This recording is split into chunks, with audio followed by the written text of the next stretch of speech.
Germany stun Canada to reach men's ice hockey final at Winter Olympics. Germany shocked defending men's ice hockey champions Canada 4-3 on Friday, beating them on Olympic ice for the first time to reach their first gold medal game. The Germans, who knocked out Sweden in the quarters, relied on a scrappy defense and opportunistic offense to squeeze past a Canadian team who had looked on course for a third straight Olympic final appearance even without their NHL players.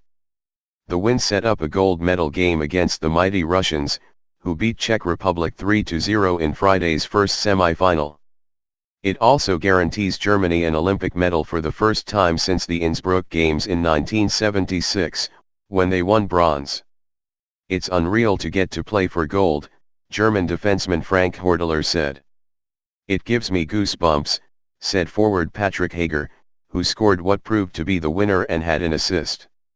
It was a day of sporting ignominy for Hockey Mad Canada, winners of the last two Olympic gold medals in men's ice hockey. The Canadian men's curling team were earlier shut out of the Olympic medals for the first time. "A lot of guys have scars today," Canadian forward Maxim Noro said.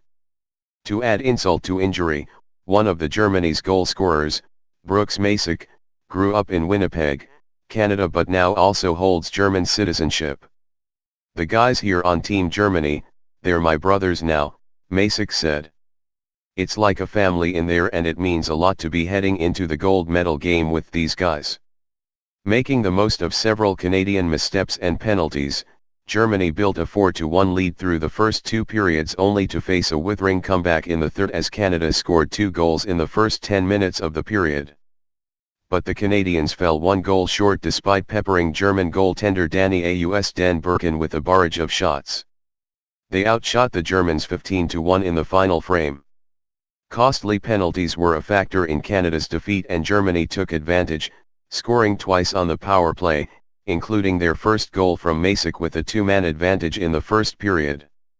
In the second period, the Canadians' first goal scorer, Gilbert Bruhl, was ejected for a hit to the head on Germany's David Wolf. "We took penalties in the second, we just took ourselves out in the second," Team Canada coach Willie Desjardins said. "It was tough. They scored their chances. They didn't have a lot of chances, but when they had they scored.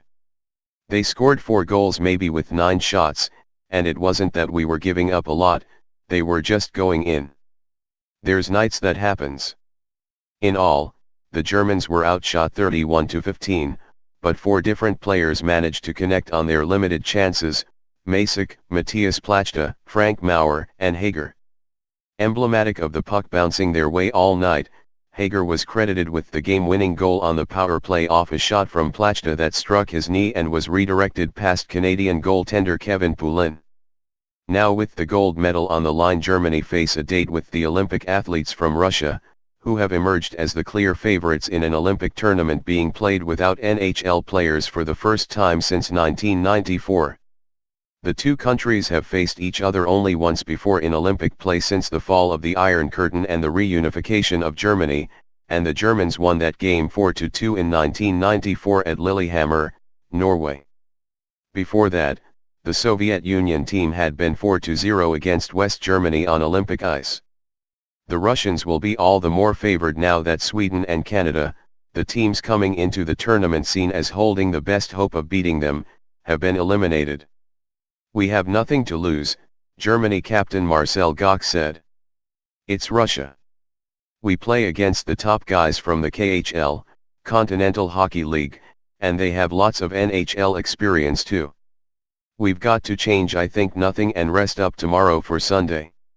Additional reporting by Simon Jennings and Liana Baker, editing by Ed Osmond and Ken Ferris.